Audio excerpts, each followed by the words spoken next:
우리 사무엘하 2장 말씀 보겠습니다. 구약성경 464쪽에 사무엘하 2장 1절에서 7절 말씀까지 보겠습니다.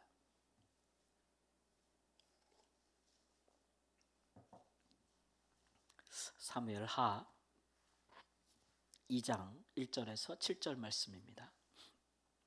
교독합니다. 2장 1절 말씀. 그 후에 다윗이 여호와께 여쭈아라되 내가 유다 한 성읍으로 올라가리이까? 여호와께서 이르시되 올라가라. 다윗이 아뢰되 어디로 가리이까? 이르되 헤브론으로 갈지니라. 다윗이 그의 두 아내 이스라엘 여인 아히노암과 갈멜 사람 나발의 아내였던 아비가일을 데리고 그리로 올라갈 때에 또 자기와 함께 한 추종자들과 그들의 가족들을 다윗이 다 데리고 올라가서 헤브론 각 성읍에 살게 하니라. 유다 사람들이 와서 거기서 다윗에게 기름을 부어 유다 족속의 왕으로 삼았더라. 어떤 사람이 다윗에게 말하여 이르되 사울을 장사한 사람은 길르앗 야베스 사람들이니이다 하매 다윗이 길르앗 야베스 사람들에게 전령들을 보내 그들에게 이르되 너희가 너희 주 사울에게 이처럼 은혜를 베풀어 그를 장사하였으니 여호와께 복을 받을지어다. 너희가 이 일을 하였으니 이제 여호와께서 은혜와 진리로 너에게 베푸시기를 원하고 나도 이 선한 일을 너희에게 갚으리니 함께 읽습니다. 이제 너희는 손을 강하게 하고 너희 주 사울이 죽었고 또 유다 족속이 내게 기름을 부어 그들의 왕으로 삼았음이니이다 하니라. 아멘. 다윗이 이스라엘의 왕이 될 수 있는 때가 마침내 다가왔지요. 다윗에게는 정말 오랫동안 고난을 견디온 순간이라고 할 수 있겠습니다. 10년을 그가 사울 왕을 피해서 도망 다녔잖아요. 그러니까 이제는 이스라엘 왕이 될 때인데 그러나 막상 그런 기회가 오고 났는데 다윗에게 그런 기다렸던 바 온 족속이 이스라엘 족속이 다윗에게 와서 그를 왕으로 모셔가는 일은 이제 전혀 일어나지 않았습니다. 그리고 그는 오늘 말씀해 보니까 이스라엘 12지파 중에서 특별히 유다 지파, 그의 본래 속하였던 지파의 왕이 되었다라는 것. 우리가 알기로 7년 6개월 동안 다윗은 유다 지파의 왕으로 있다가 결국은 온 이스라엘 지파의 왕이 되는 것이죠. 그러니까 이 출발을 이렇게 보면은 유다 지파 왕이 될 때도 보면은 무슨 왕으로서의 직위식이 있다거나 무슨 취임식이 있다거나 그동안의 고생에 이렇게 좀 보상을 받을 만한 그런 어떤 좀 그런 금이 환영 같은 거 있잖아요. 그런 모습들이 전혀 보여지지 않고 있어요. 다윗은 자기가 손을 들어서 사울 왕을 해하는 것을 하나님께서 기뻐하지 아니할 것이다 라는 분명한 확신이 있었죠. 그래서 아무리 고난을 당하고 핍박을 당해도 또 기회가 와도 사울을 해하지 않았습니다. 전에도 우리가 살펴봤지만 내가 그렇게 안 해도 하나님이 나를 이스라엘 왕으로 기름 부으셨으니까 나는 왕이 될 텐데 때가 되면 하나님께서 사울이 병에 걸려 죽게 하시든지 아니면 사고를 당하든지 아니면 혹 전장에 나가서 이제 죽을 수 있다 이렇게 생각했던 것이죠. 그러면 자연스럽게 그런 일들이 이루어질 것이라고 생각했기 때문에 그런 믿음을 가지고 견디지 않았겠습니까? 근데 우리가 알기로 정말 사울이 전장에서 죽었죠. 그렇게 된다면 온 이스라엘이 이미 다윗이 여호와의 기름 부음 받은 자라는 걸 알고 있기 때문에 그를 왕으로 이렇게 모셔갈 것이라고 생각했는데 이제 그런 일들은 일어나지 않았습니다. 오히려 이 순간이 다윗에게는 어떻게 보면 최고의 기회인 것 같은데 사실은 최대 위기일 수도 있다는 생각이 듭니다. 왜냐하면 그가 바로 이 사울의 죽음 직전에 그가 한 아주 치명적인 잘못된 선택이 있었다고 말씀드렸잖아요. 그렇죠? 그가 자기 생각에 내가 이렇게 가다가는 사울에게 언젠가 잡혀 죽을 것이다. 그래서 결국 블레셋으로 정치적인 망명을 택한 것. 그것이 이제 그 전에도 그러한 일이 한 번 있을 때 하나님 유다로 돌아가라 하셨는데 그것이 이제 그에게 치명적인 이제 그 위기로 다가오게 되는 것입니다. 이제 대표적인 예가 그런 것이죠. 우리가 사무엘 하로 지금 넘어왔는데 1장에 보면은 사울 왕을 이제 죽인 자가 이제 사울 왕이 자기를 죽이라고 그랬는데 죽이지 않았잖아요, 그죠? 그래서 결국 사울은 자살했지만 이제 사울 왕을 죽였다고 말하는 자가 다윗을 찾아오는 것입니다. 왜 찾아왔겠습니까? 내가 당신의 원수를 죽였으니까 나에게 이제 상을 달라. 공로를 인정해달라. 이런 식으로 다윗을 찾아오게 되는 거예요. 그것이 지금 다윗이 어떠한 처지에 지금 놓여 있는지를 대표적으로 보여주는 거죠. 그러니까 지금 이스라엘 사람들이 그렇게 생각하고 있다면 다윗은 절대 이스라엘 전체의 왕이 될 수가 없습니다. 그러니까 다윗이 사울이 죽임 당함에 있어서 전쟁터에서 모종의 다윗의 어떤 역할이 있었다고 보는 거잖아요. 그럴 만도 한 것이 블레셋이 이스라엘과 전쟁에 나갈 때에 선봉에 세우려고 했던 사람이 누굽니까? 다윗과 그를 추종하던 사람들이 아닙니까? 다행히 하나님의 은혜로 거기서 모면당하기는 했지만 그가 전쟁터에 있었던 사실 자체를 부인할 수는 없는 거 아니겠습니까?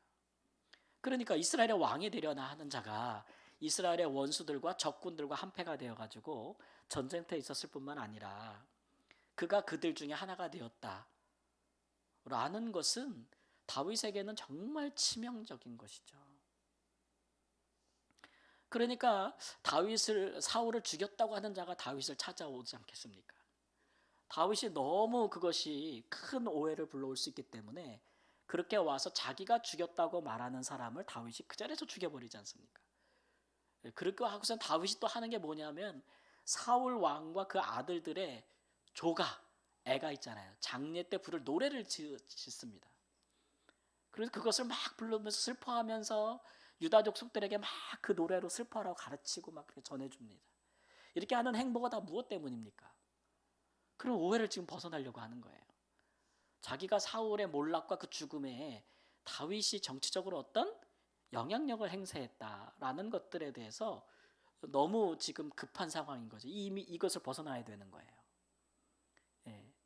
그러니까 지금 사울이 죽고 나서 다윗이 어떤 고개를 들고 당당하게 이렇게 금이 환영하듯이 당연히 이스라엘이 나를 왕으로 이제 모셔가야 된다는 그런 행보를 하지 않는 것으로 보이잖아요. 오늘 말씀 2장 1절에서도 보면은 사울이 죽었으니 당연히 그가 이스라엘 땅으로 돌아가는 건 마땅한데, 그렇죠? 하나님 앞에 이제 묻습니다. 하나님, 제가 유다 땅의 한 성읍 어디로 올라가도 되겠습니까? 묻습니다. 올라가라 그러시니까 그럼 유다 땅 어느 성읍으로 갈까요? 라고 또 묻습니다. 정상적이라면 이렇게 예상할 수 있겠죠. 예를 들어서 다윗이 많은 어려움에도 불구하고 끝까지 유다 땅에 남아 있었습니다. 그리고 그가 하듯이 오히려 유다 족속을, 이스라엘 백성들을 이방 민족으로부터 지키는 역할을 계속하고 있었습니다. 그러던 와중에 블레셋과 이스라엘의 전쟁이 터졌습니다. 그래가지고 사울은 전쟁터에서 죽임을 당했습니다. 사울은 영웅 아닙니까? 이스라엘 왕이 전쟁에서 졌지만 나라를 위해서 전쟁터 싸우다 죽었습니다. 영웅입니까? 영웅 아닙니까?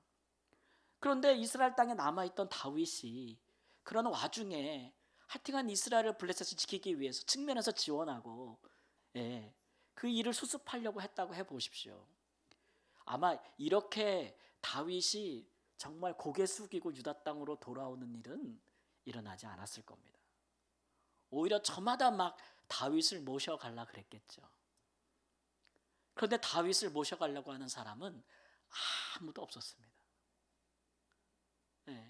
그래서 그가 지금 하나님 눈치도 봐야 되고요. 다윗이 또 이스라엘 백성들 눈치도 봐야 되고 유다 지파 눈치도 봐야 되는 거예요. 그래서 아주 조용하게 들어온 거예요. 유다 땅으로. 조용하게 들어와서 유다의 헤브론 성읍에서 흩어져 조용히 살게 된 것이죠. 그래서 이렇게 지금 하나님 앞에 기도하는 다윗이 그의 심정이 어떠했음을 보여주고 있는 거예요. 아주 진짜 살얼음을 갖는 거예요. 누구 앞에서도요? 하나님 앞에서도 살얼음을 걷는 거예요. 일일이 다 물어보잖아요. 하나님 앞에. 유다로 가는 건 당연한데도 가요? 말아요? 어디로 가요? 조용히 들어가지 않습니까? 그리고 가서도 하나님이 나를 이스라엘의 왕으로 기름 부어 나를 왕으로 삼으셨다라고 말하지 못합니다.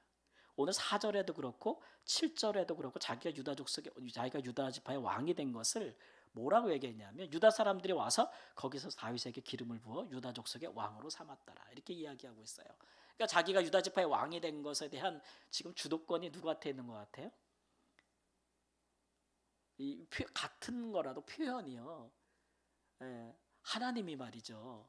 막 그렇게 하는 게 아니고 자기가 또 그렇게 하는 것도 아니고 유다 지파 사람들이 와가지고 자기를 왕으로 삼았다 이렇게 이야기하지 않습니까? 다윗도 또 길란 야베스 사울을 장례한 그런 사람들에게 화친을 청하면서 사람을 보내서 아유 내가 나중에 기회가 되면 사울 왕을 장례한 너희들에게 내가 상 주기를 바란다. 유다 지파가 나를 왕으로 삼아줬어. 이렇게 이야기하고 있잖아요. 굉장히 소극적이고 어떤 왕으로서의 위엄이라든지 자부감, 뭐 자신감. 그러니까 길란 야베스 사람들에게 화친을 이렇게 화해를 청할 때 내가 유다 왕이 되었으니 내가 너희들에게 뭘 하사하노라. 뭐 이렇게 그렇게 하는 게 아니에요. 굉장히 유화적이고 낮은 모습으로 이렇게 다가가고 있는 모습을 볼 수가 있어요. 그러고 나서 결국은 그 다음 절에 보면은 북이스라엘의 지파들이 다윗을 왕으로 모셔가는 게 아니고 사실은 이스보셋이라고 하는 사울의 그 남은 아들, 그 아들을 왕으로 옹립하지 않습니까?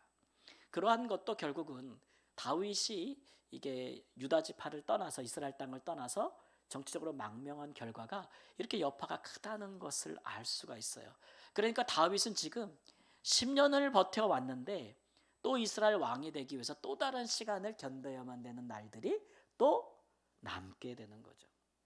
여러분 이렇듯 치명적인 실수와 잘못은 하나님의 약속과 축복이 그에게 이루어지는데 시간을 굉장히 뒤로 연장시킬 수가 있는 거예요. 그런 것들이 이제 다윗에게 이루어지고 있다라는 것을 우리가 이제 보게 되는 것이죠.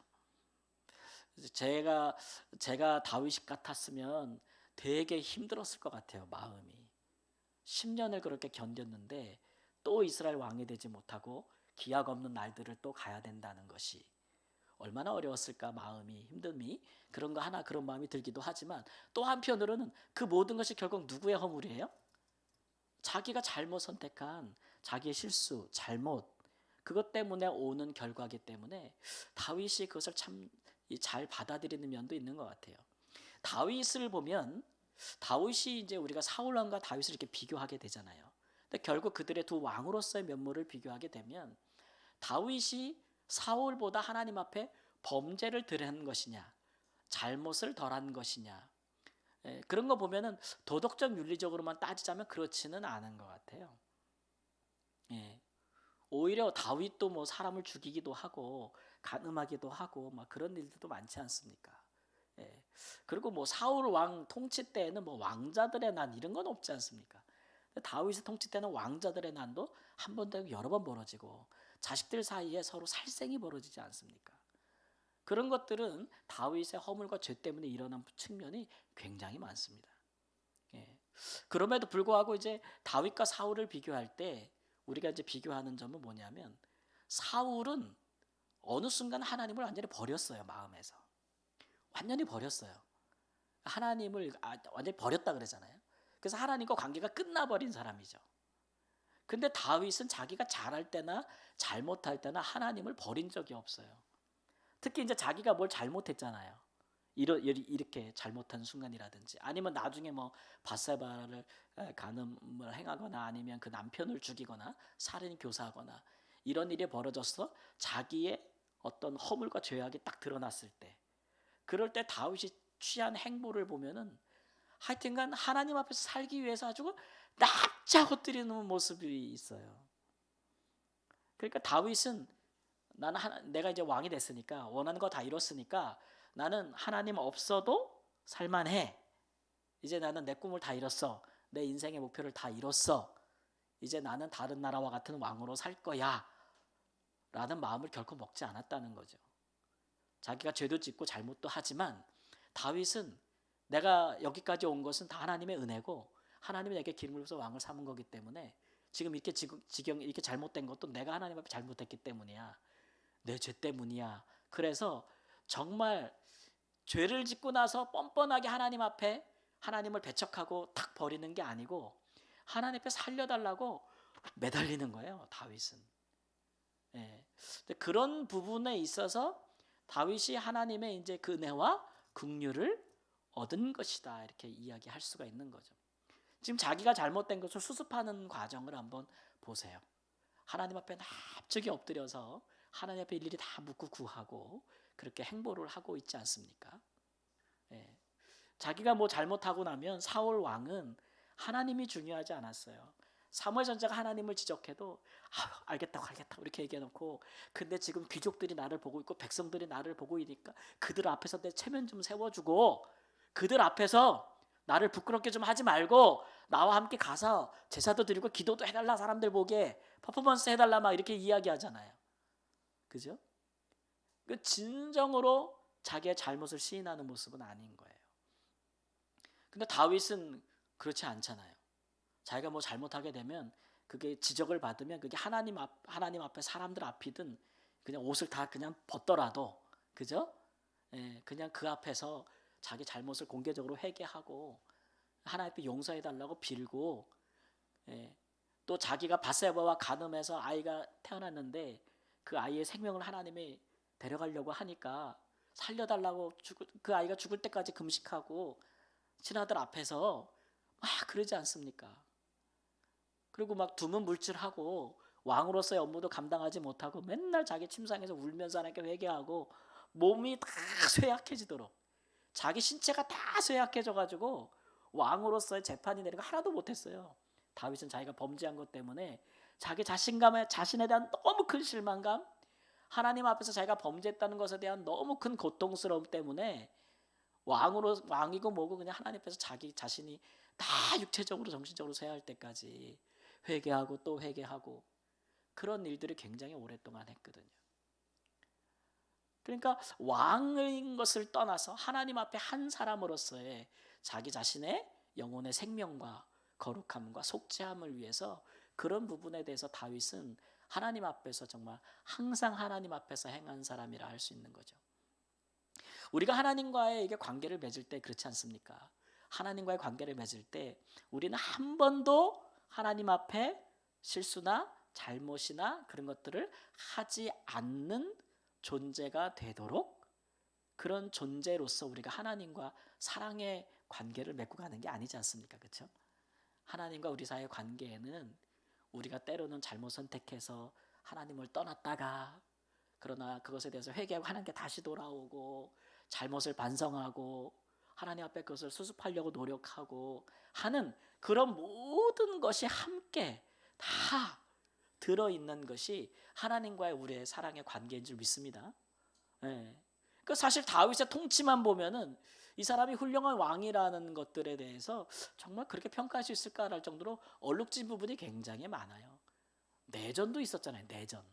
그것도 아들과, 예, 왕자의 난, 내전 뭐 굉장히 많았거든요. 그리고 마지막에 솔로몬에게 왕이 넘겨줄 때도 그게 잘 안 돼가지고 결국 솔로몬이 다 죽이지 않습니까? 예, 그런 걸로 봤을 때 뭐 다윗의 통치가 그렇게 완전하였다라고 우리는 말할 수가 없죠. 그러나 끊임없이 그가 하나님의 율법과 말씀대로 통치하기를, 자기의 허물과 부족과 잘못에도 불구하고 그 이상을 포기하지 않았다는 거, 그리고 그런 일이 있을 때 항상 하나님 앞에 엎드렸다는 거, 그리고 그것에 대해서 철저하게 하나님 앞에 기도하면서 나갔다는 거, 그게 중요한 거거든요. 그게 중요한 거. 예. 그래서 여러분, 기도는 우리가 하나님 앞에서의 우리의 허물과 잘못, 실수 이런 것들을 바로잡는데 굉장히 은혜로운 수단이 됩니다. 예. 그러니까 우리가 뭐 잘못해도 하나님 앞에 가서 기도함으로부터 회복이 시작되는 거예요. 그렇죠? 예.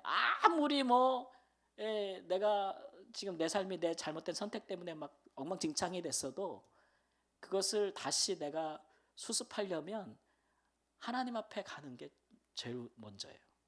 하나님 앞에 가는 게. 거기서부터 다 새로운 시작이 일어나는 거고, 시간은 좀 뒤로 밀릴 수 있어도 뭐 내가 잘못하고 실수한 게 아무것도 없었던 것처럼, 예? 이렇게 타임머신 타고 과거로 돌아가지는 않겠지만, 예. 그러나 그 결과 속에서도 하나님의 선하심은 발견될 수 있고, 잘못된 막 것들 속에서도 하나님의 은혜는 작동하고 거기서도 고통 중에서도 하나님의 또 빛나는 구원도 있고 하는 거잖아요. 그게 우리의 복음이거든요. 그러니까 우리는 항상 하나님 앞에 나가요. 기도할 수 있는. 다윗이 그거는 잘한 것이죠. 다윗은 그건 잘한 것이죠. 그래서 그런 부분들이 이제 우리가 하나님께서 우리에게 기대하시는 바, 특히 기도를 할 때 우리에게 기대하시는 바다라는 것들을 오늘 다윗을 통해서 우리가 한 번 더 깨닫게 되는 것입니다. 그래서 우리가 좀 다윗처럼 항상 하나님 앞에 잘 되든 못 되든 잘했든 못했든 하나님 앞에 가서 먼저 기도함으로 물어봄으로 또 고백함으로 그렇게 시작할 수 있는 그런 경건한 기도회에 경건이 우리 가운데 이렇게 자리 잡고 있다면 우리 인생은 결국 우리 인생을 통해서는 다윗의 인생을 통해서 그렇게 했던 것처럼 결국은 하나님의 은혜와 사랑이 드러나지 않겠습니까? 인생의 얼룩은 좀 있겠지만 그 얼룩이 하나님의 은혜와 구원, 우리를 향한 사랑과 용서를 드러내는 것일 거예요. 드러내는 것. 흔적이 되는 것이죠. 그런 면에서 하나님께 나아가는 자는 항상 복이 있는 줄 믿습니다. 우리 시간 그런 마음으로 또 함께 기도하도록 하겠습니다.